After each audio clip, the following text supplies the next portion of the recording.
মহাজনটা বসে কোথায়? সব চলে গেছে স্যার, মহাজনটা কোথায় গেছে? সব সকালবেলা ধান কিনে চলে গেছে। তো সকাল ধান আসে কয়টার দিকে এখানে?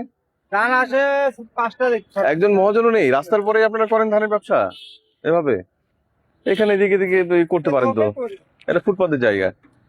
আচ্ছা শোনেন, আমি যে মেসেজ দিচ্ছি মেসেজটা খেয়াল রাখবেন। আপনাদের মহাজনরা যারা আছে, মানে আমি যারা এখানে ধান বিক্রি করছেন বা ধান যারা আছেন, যারা মহাজনদের বিভিন্ন রকমের স্টাফ হিসেবে কাজ করছেন বা লেবারে কাজ করছেন, তাদের সবার অবগতির জন্য জানাচ্ছি, ধান এখন থেকে 40 কেজিতে মন হতে হবে। পেঁয়াজ যেমন 40 কেজিতে মন, আপনাদের ধান 40 কেজিতে মন হতে হবে।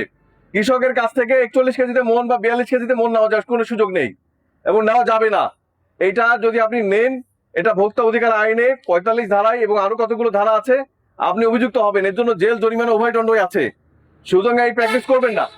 কৃষকরা হচ্ছে সবচাইতে তারা তৃণমূল পর্যায়ের, যাদের মানে কষ্টার্জিত ফসল, এবং তারাই যদি আপনারা এরকম সিন্ডিকেট করেন, এটা খুবই দুর্ভাগ্যজনক হবে।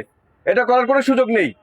আপনাকে মনে রাখতে হবে যে আপনারই কাছের আত্মীয় কৃষক, সুতরাং সে কষ্টে ঘাম শ্রম দিয়ে যখন সেই ফসলটা নিয়ে আসে, তার কাছ থেকে আপনি 41 বা 42 কেজিতে নিচ্ছেন, এটা কোনোভাবেই গ্রহণযোগ্য না।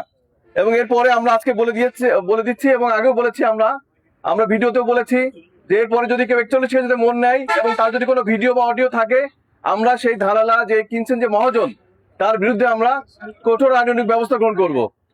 এটা মাথায় রাখবেন।